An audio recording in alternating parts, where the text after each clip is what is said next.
Kick the Nobu! You kick the Nobu. Kick the Nobu!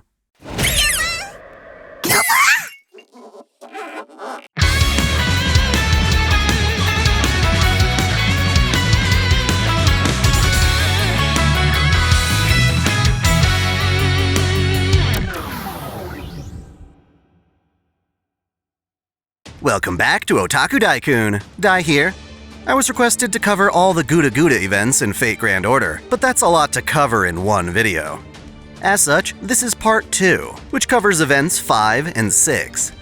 As I'm writing this, FGO in Japan announced a new GudaGuda event for 2023, meaning that after this video, there will be 2 more events for me to cover when they hit North America. To fully understand this video, you absolutely must watch my previous lore entry, as it sets the stage for all these ridiculous scenarios. Before we get started with more events, consider browsing all the awesome figures at Entertainment Earth. Use my affiliate link in the description to receive 10% off all in-stock items, and free US shipping on orders $79 and up. I've even got links for this adorable Artoria, as well as this highly detailed Elia. Also, don't forget that I have my own Dai-chan Dakimakura from Cuddly Octopus. I made the art myself, and you can purchase it from the description below. So, our next GudaGuda event takes us all the way back to ancient, prehistoric Japan. Back when the country was referred to as Wa, from about 1000 BC to the year 300 AD, there was the kingdom of Yamatai, or Yamatai-koku. The most famous chronicle of this period was the Chinese text called the Records of the Three Kingdoms, which told of the land's priest queen Himiko. Back then, with the discovery of rice, Wa became a land of plenty, but it also brought about conflict for how that rice was distributed among the people. Himiko was an anomaly in her time, a young girl born with an exceptionally healthy body. In her sleep, she would receive prophecies from the heavens, but kept them to herself in order to live humbly.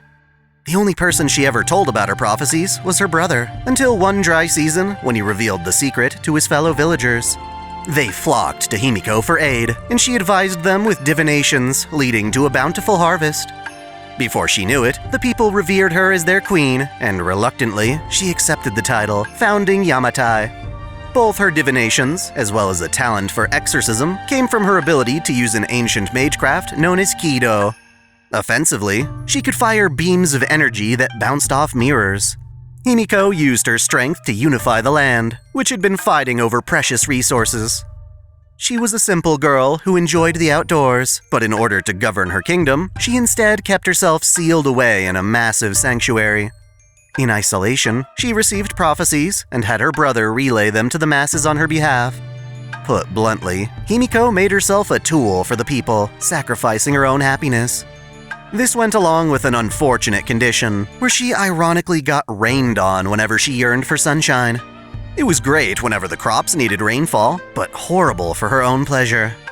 Her brother felt guilty for ever telling the people about her powers, and he blamed himself for her isolation. China learned of her exploits when Himiko sent diplomats to the Kingdom of Wei. While she was able to foster a solid friendship with them, she struggled with the Kingdom of Kuna to the south. Its king had been overthrown by a nefarious sorcerer named Kuko Chihiko. He then ordered his armies to attack Yamatai, conjuring power from the people's resentment and hatred. In contrast, Himiko tried to exorcise the sorcerer's evil, but was left with no choice but to defeat Kuna outright. It was during her invasion that Himiko met one of her distant relatives, a girl named Io, who also received prophecies, but with a catch. Himiko's prophecies came from heaven, while Io heard the voice of a dark presence within the earth. She was a cursed child born with a black magatama. Everyone who tried to care for her, including her parents, were killed in various battles. Her misfortune grew, such that she was banished from her village and forced to live in a dark cave by herself. Io was destined to be a sacrifice to Kuko Chihiko, but found salvation when Himiko invaded the kingdom. Himiko showed Io that she could use her powers for good and that her life was valuable. After the fall of Kuna, Io became Himiko's disciple, learning Kido magecraft while harnessing a primordial spell that granted her beast-like strength. Sadly, Himiko finally passed away in the year 248 AD. Initially, Yamatai was succeeded by a male king, but his rule caused enough unrest that Io would ultimately take up the throne. By all accounts, Io maintained peaceful relations with China, following in her pupil's footsteps.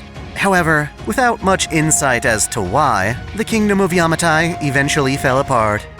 Now, it's difficult for scholars to pinpoint where this mythical kingdom even was. The fifth GudaGuda event results from a singularity in which Kuko Chihiko and the people of Kunakoku continue to thrive off the world's animosity. Sensing danger, Himiko put Io in charge before venturing south to confront the threat herself. The darkness of Kunakoku swallowed and nearly corrupted her, but she endured thanks to her brother.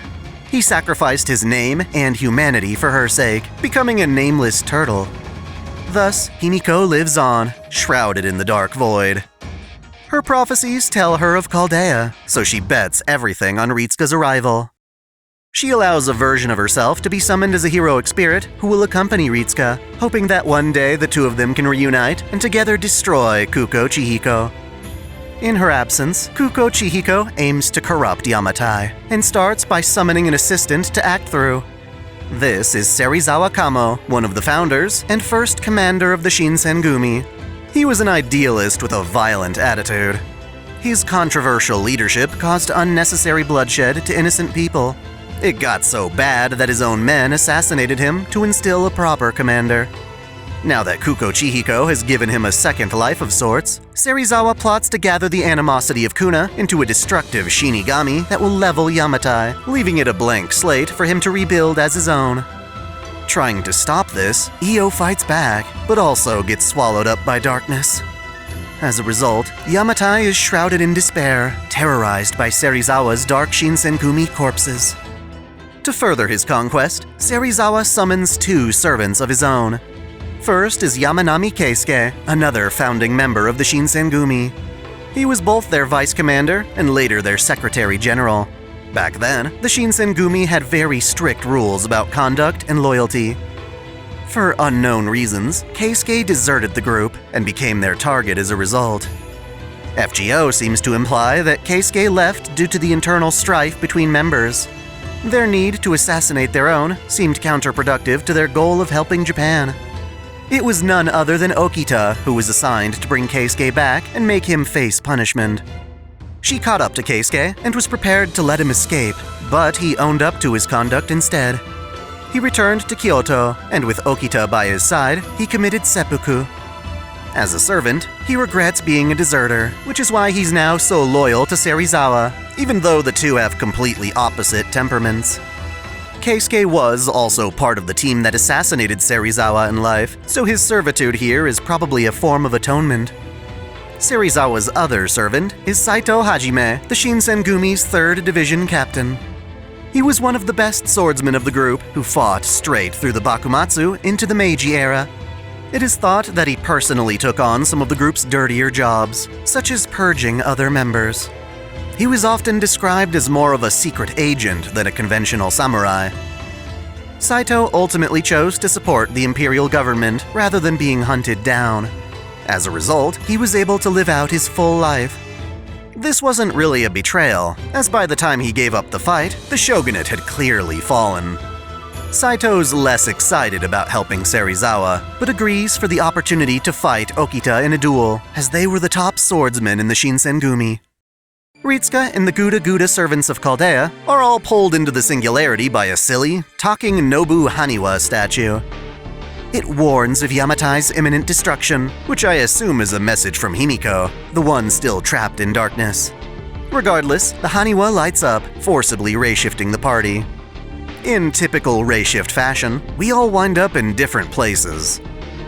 Nobunaga emerges at Yamatai's sanctuary, where Serizawa captures and makes her into a false Io to rule as a figurehead.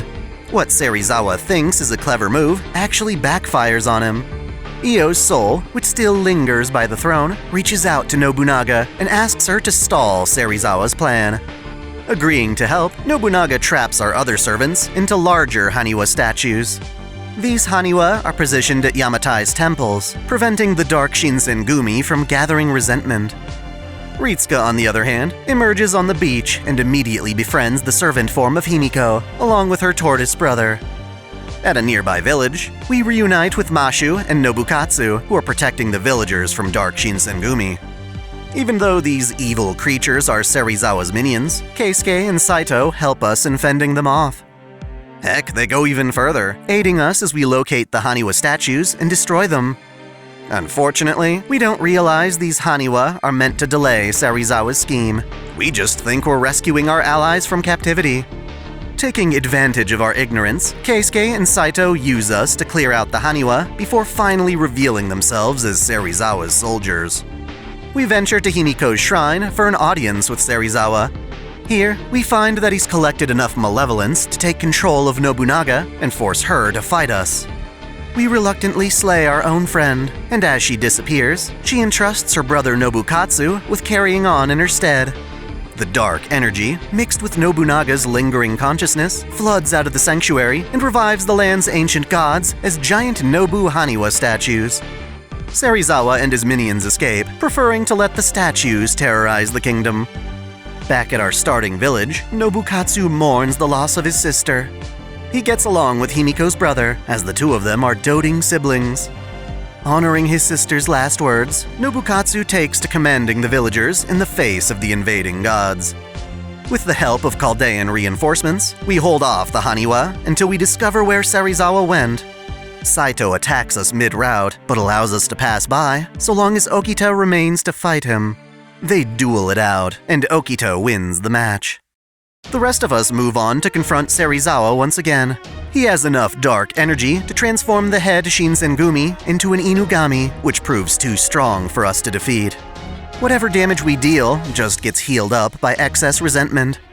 Ignoring the Inugami, Nobukatsu stabs Serizawa to avenge his sister. Sadly, even a blade through the heart can't defeat Serizawa at this point. He retaliates, swinging his sword at Nobukatsu, but our favorite talking turtle jumps in and takes the hit instead. As he bleeds out, the turtle offers his spirit origin, ascending Nobukatsu into a proper heroic spirit. Now looking like some sort of Kamen Rider villain, Nobukatsu gains the power not just to fight, but also to resurrect Nobunaga. With Nobu back on our side, we vanquish the Inugami. Seeing how well we work together, Keisuke tries to convince Serizawa to give up the fight. Refusing to back down, however, Serizawa slices into Keisuke, offering his blood as a sacrifice to Kuko Chihiko. Now swelling with malice, Kuko Chihiko fuses with Serizawa's body, prepared to unleash the wrath of Kuna once more. Before we can even fight, we're all swallowed up by the darkness. Luckily, this is what Himiko had been waiting for. Both her original self and her servant self have gathered in one place. They combine, dispelling the darkness, and finally exorcising Kuko Chihiko's corruption. At least, that's what we think. Ritsuka and the others ray shift out while the singularity begins to vanish, but Okita, Saito, and Hijikata remain so they can fight Serizawa, who has somehow survived. Just as they did in life, they collectively assassinate their former leader. Practically dead himself, Keisuke stands up to deliver a final attack. He tries to drag both Serizawa and himself into a dark void, but Saito pushes Keisuke out of the way, leaving Serizawa to fall into the darkness by himself. Regardless, Keisuke dies of his wounds. Himiko and Io's souls communicate with each other. They could remain together, but Himiko has the chance to join Chaldea and takes it. Thankfully, we'll be able to summon Io in the next Yamatai event. As with all the others, this event has a follow-up. Once again, Ritsuka returned to Chaldea while forgetting about the other servants who came to aid us. Instead of vanishing, the singularity lingers as Saito and the others find some seeds Da Vinci invented. These seeds are meant to yield massive rice harvests, and by planting them, Yamatai winds up with more rice than it ever needed. Various hijinks ensue, such as a massive Haniwa trying to eat all the rice. It ends with Io guiding the souls of people who died from starvation, famine, and war to salvation. I'm not sure why Da Vinci was so hell-bent on meddling with the singularity that would have disappeared otherwise. Just this year, the English version of Fate Grand Order got the 6th GudaGuda event, Showa Kishin Project, Ryoma's Close Call. It features a singularity that emerges from an alternate timeline in which Sakamoto Ryoma isn't assassinated. Historically, this assassination was part of the Omiya incident. It occurred in the year 1867, when Ryoma and his colleagues were being hunted down for their anti-Tokugawa activism. Ryoma was warned in advance that his current residence, the Omiya Inn, had been targeted by the Shinsengumi. He was given the option to return to the Tosa clan in Sanjo, but he refused. 2 nights later, an unidentified armed force stormed Omiya, murdering Ryoma along with the other residents. That's how it went down in proper human history. In the world of GudaGuda, however, Ryoma was being protected by Oryo. She saved him from many attempts on his life, but was out running an errand when Omiya was attacked. She returned to find the man she loved seeping in his own blood. Turns out, our Ryoma became a counter-guardian, seeking the chance to continue helping people after death. That's not the case for this singularity. Instead, this Ryoma discovered Oryo being pinned to the ground with Ama no Sakahoko and decided to keep the lance for himself. While he did free Oryo, he never established a close bond with her. Since he had a divine lance, however, he was able to survive on his own, not dying in the Omiya incident. Deviating even further, the Boshin War fought between the Imperialists and Shogunate was conducted as a Holy Grail War. A number of servants were summoned for this war, all of whom are worth discussing. I mentioned before that Ryoma used to be a part of the Tosa Imperialism Party, which is also referred to as the Tosa Kino Party. Well, that group was led by a man named Takechi Zuizan. Like Ryoma, Takechi was born as a low-class samurai who established his own dojo, recruiting swordsmen such as Okada Izo as his disciples. When the shogunate failed to address growing concerns over foreign powers, Takechi secretly formed the Tosa Party in hopes of preparing Japan for international conflict. Before his ambitions could be realized, the party was arrested, and after over a year of imprisonment, Takechi was ultimately ordered to commit seppuku. Alongside Izo, another manslayer under Takechi's command was Tanaka Shinbei. He had the largest kill count out of his fellow Hitokiri, but his spree came to an end after he was arrested. Specifically, he was arrested to take the fall for an assassination he didn't commit. Takechi framed him as a disposable pawn. Despite knowing this, Shinbei was willing to die for the cause, believing in Takechi's vision for Japan. Thus, before anyone could question him, Shinbei took his own life, as opposed to Izo, who was tortured into selling out his allies. Another anti-Tokugawa advocate of the time was Takasugi Shinsaku.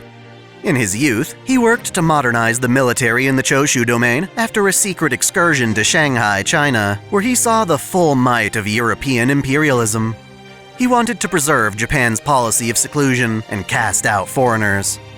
Back then, only samurai were allowed to carry weapons, making it a class-based system.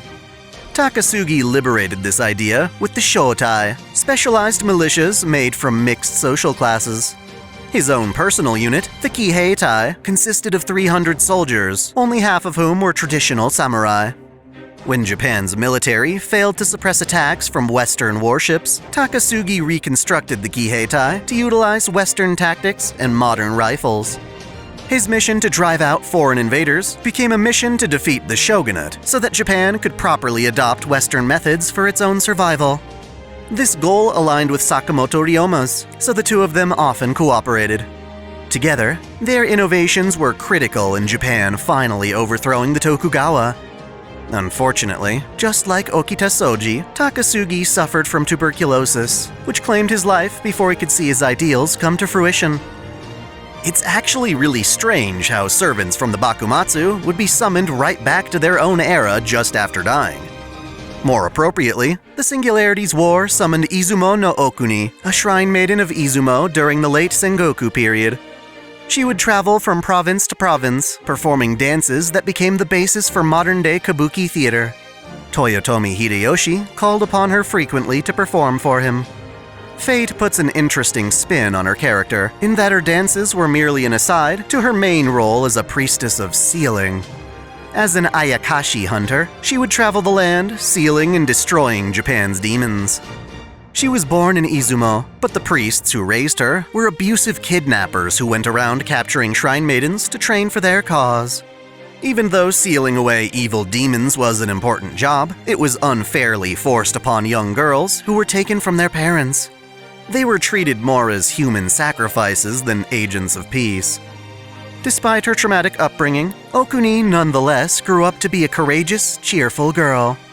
She would defend her fellow shrine maidens from brutal beatings, incurring more beatings for herself. The thought of one day traveling the world as a dancer gave her hope. One of her friends, Ohana, accidentally discovered the presence of an evil god beneath their shrine. This dark spirit, Amano Sakagami, promised to help Ohana escape the priests if she broke its seal. Sakagami, a descendant of old kami, thrived by heightening people's negative emotions and living within their corrupt hearts. Thus, when Ohana freed it, the god possessed her and proceeded to destroy the village. Ultimately, Ohana was too weak, so Sakagami discarded her corpse before moving on to another host. Ever since, Izumo no Okuni chased after Amano Sakagami, dedicating her whole life to this failed pursuit. At least she was not alone in these travels. Historically, she was thought to journey alongside her husband, Nagoya Sansaburo, but in fate, her companion was actually a mechanical warrior named Zanzaburo. Presumably, he was an ancient god who once traveled Japan and vanquished evil beasts. Despite this, the very people he protected betrayed him, running him through with many blades. His remains were passed down in Izumo, until Okuni modified him into a mystic code to fight by her side. Still, her whole life passed without destroying Amano Sakagami. This regret carries over when she's summoned as a heroic spirit. The last servant of note is Mori Ranmaru, the faithful retainer who stayed by Nobunaga's side in the fire of Honnoji. In most timelines, it's said that Ranmaru and Nobunaga committed seppuku together, but in this singularity's unique history, Ranmaru was instead given a special task. After Nobunaga died, Ranmaru was entrusted with protecting her head. As a heroic spirit, this head would become his noble phantasm, a mystic code representing the end of the Sengoku and start of the Edo. It has the power to facilitate other major transitions in history. Both Nobunaga's severed head and Amano Sakagami play a key role in this event. During its Boshin Holy Grail War, Sakamoto Ryoma became possessed by Amano Sakagami. This compelled him to slay Ranmaru and claim Nobu's head for himself. The possessed Ryoma then formed an alliance with Takasugi Shinsaku, and the two of them conspired to manipulate the Grail servants into wiping out key leaders in both the shogunate and imperial army. Rather than the Meiji Restoration we're familiar with, the result of this carnage was the bloody opening of Edo Castle. In the aftermath, Takasugi used both the Grail and Nobunaga's head to turn this timeline into a singularity. Because of this, the war's surviving servants wind up remaining even after the war's conclusion. For instance, Takechi and Izumo no Okuni avoided the bloodshed, not interfering as Takasugi continued to conquer the country. With both the empire and shogunate out of the picture, Takasugi moved Japan's capital to Saitama, reconstructing the city to be powered by 7 magical reactors. 6 of these reactors are placed in the city's sectors, surrounding a central reactor named Yamato, which gives Saitama's citizens the energy they need to survive. He now rules over Saitama as the leader of his company, Takasugi Heavy Industries. This reconstruction became known as the Showa Restoration, which is confusing, since the Showa era's not supposed to happen until the year 1926. Most people in the Singularity seem to worship Takasugi as a hero for bringing Japan to such an advanced industrial state, but Takechi instead opposes him, reforming the Kino Party, or Kino Shishi, to overthrow his reign. Tanaka Shinbei, who supported Takechi in life, also aids him in this endeavor. Still possessing the Singularity's version of Ryoma, Amano Sakagami now yearns for a permanent vessel. For far too long, it has been jumping from person to person, corrupting them and exploiting their darker thoughts. As such, Sakagami asks Takasugi to build him a new body. Takasugi agrees, forming the Kishin project, but rather than letting Sakagami control the body, he instead plans to use the evil god as its power source. In truth, Takasugi's ultimate ambition is to create a powerful, man-made god who can reign over Japan for eternity. Unaware of this, Sakagami, concealed within Ryoma, visits Takechi and pretends to be on his side as a double agent. Thus, while Takechi is supposed to be commending the Kino party, he does so while being deceived by his former friend. Now, in true GudaGuda fashion, we've got to make this even more complicated by involving another obscure section of the Nasuverse, the Servant Verse. Basically, FGO's got a handful of events that involve the Servant Verse, a separate space universe where the third magic, Heaven's Feel, transformed nearly all humans into heroic spirits. It started as FGO's parody of Star Wars, but now has its own history of sorts. This matters because Mori Ranmaru, who died during the Boshin Holy Grail War, has a lingering wish to keep protecting Nobunaga's head. In death, Ranmaru calls out to the stars for someone to take over his job, and that plight reaches a version of Ranmaru named Mysterious Ranmaru X in the Servant Verse. Apparently, the Servant Verse has all sorts of Mori Ranmarus, all competing for the ultimate rank of Ranmaru X. The one we encounter just so happens to be the most powerful one, the winner of an epic Ranmaru war. In their universe, they fight against a dark force known as Akechi Soul. Ranmaru X dresses as a Chunibyo, wearing an eye patch over her right eye. She has heterochromia, and her red eye is part of her noble phantasm, Orchid Rounds X. The exposed eye charms foes, giving her the chance to charge in and slice them to pieces.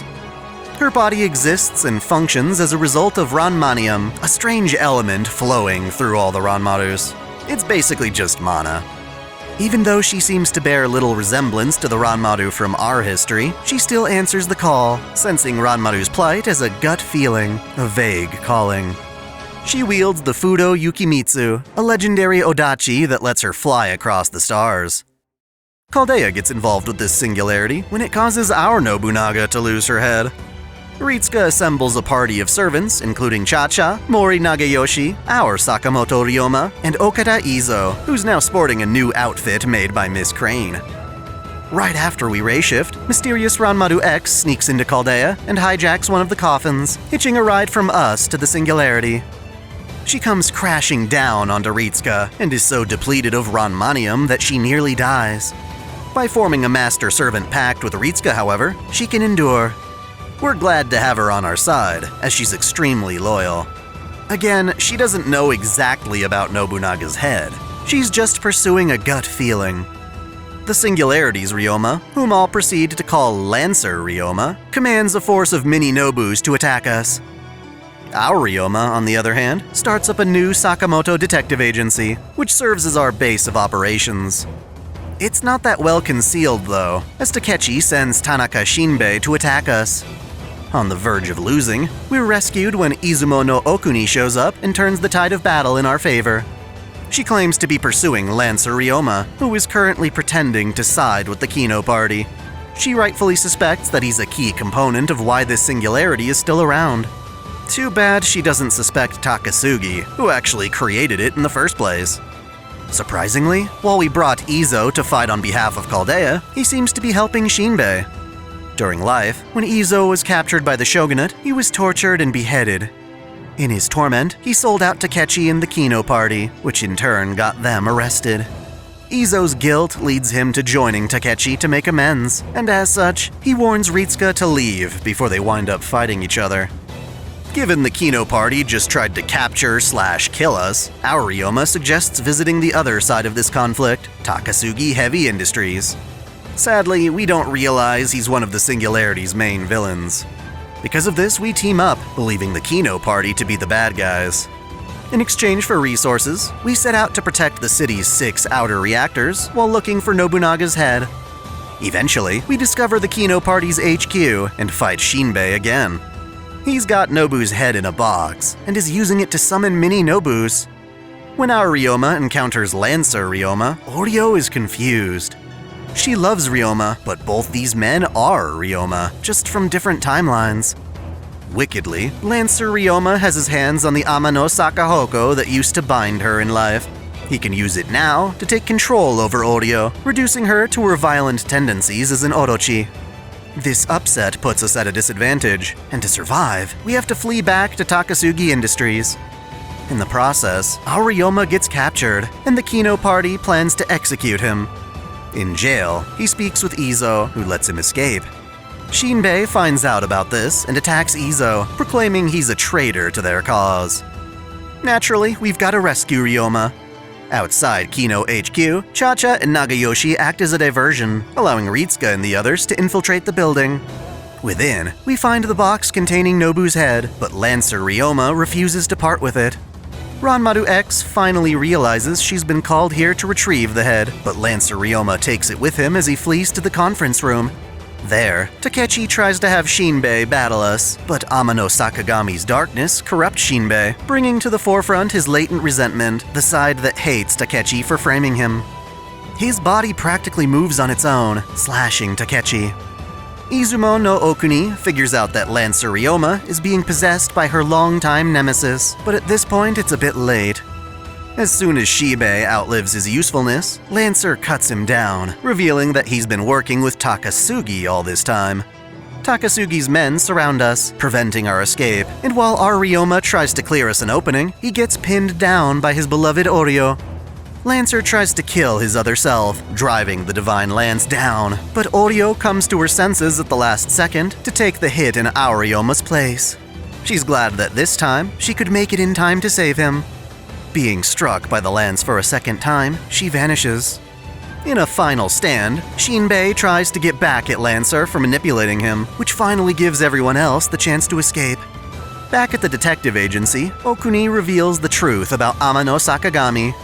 This knowledge comes too late, however, as Takasugi activates the central Yamato reactor and begins to drain mana from the entire city.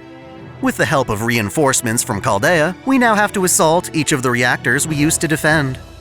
Ritsuka heads straight for the central tower, where the two Ryomas fight each other once more. This time, our Ryoma is fully prepared. When he's pierced by Amano Sakahoko, he claims it is his own, trying to use its power to take both of them out together. The spirit of Amano Sakagami tries to trick our Ryoma into accepting it, but instead, he breaks the lance, depriving Sakagami of its precious vessel. Just in time, it seems Takasugi has finally finished Sakagami's new body, the massive mechanical giant Arahabaki. However, Sakagami is outraged, learning that it will only be used as Arahabaki's power source. The evil god is absorbed into the machine, with us serving as the testing ground for its power. Luckily, our servants have taken control over the other reactors, allowing both Okuni and Himiko to perform a dance that suppresses Sakagami.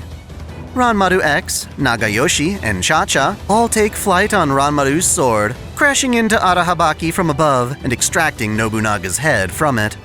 Deprived of both its power supplies, Ritsuka can finally fight back. Once Arahabaki is weakened enough, however, it loses its hold over Sakagami, allowing the evil god to take control. It wounds Takasugi for his betrayal, but before it can start rampaging, a light shines out from the Amano Sakahoko. When our Ryoma was killed in life, he found himself in a dark abyss where Oryo went to sleep, waiting for his return. It was here, in his grief, that Ryoma decided to become a counter-guardian. Having died once more, he finds himself back at the abyss. A heavenly voice speaks to him through the lance, asking why he freed Oryo in the first place. Upon confirming Ryoma's love for her, the spear reveals its true purpose. Oryo once descended from the heavens, but was punished for lashing out at humans. Rather than simply pinning her to the earth, the lance was meant to serve as a pathway for her to return to the heavens. Now, with this lance in hand, Ryoma can truly grant her salvation. Oryo is reborn as the white serpent she was always meant to be, and the heavenly voice thanks Ryoma for taking care of its daughter. Our Ryoma is summoned back to the singularity with both the lance and the awakened Oryo by his side. With their combined effort, a power forged in love, they destroy Arahabaki. In a last-ditch effort, Sakagami possesses Takechi, but he anticipated this would happen. He considered himself the most weak-minded of the servants, a man whose ideals caused him to endanger his own friends.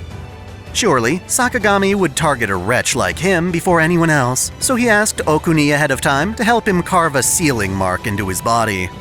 As a result, Sakagami is now trapped within Takechi, and to destroy the evil god once and for all, Takechi commits seppuku, killing them both.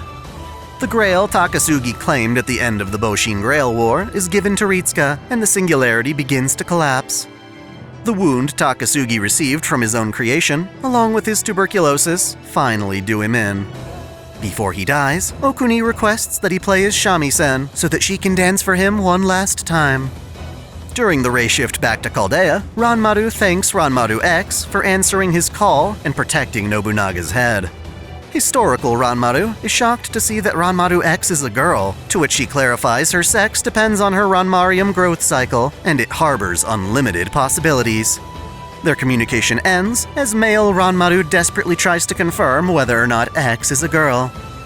On the deck of the Stormboarder, we see Ranmaru X off, though she tries to take Ritsuka back to the servant verse with her.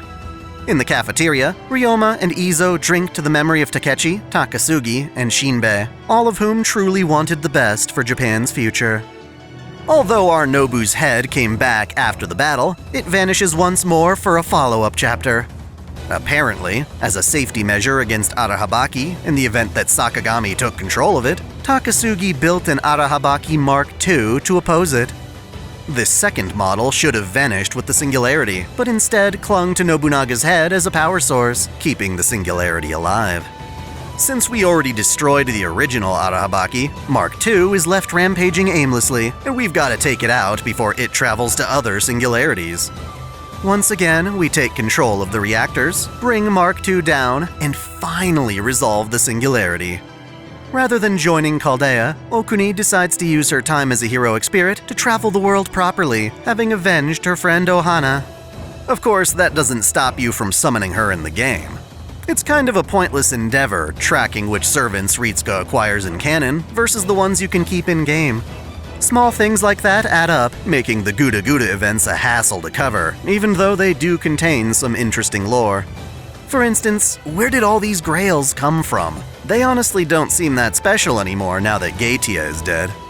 Regardless, I hope you've enjoyed my dive into these antics.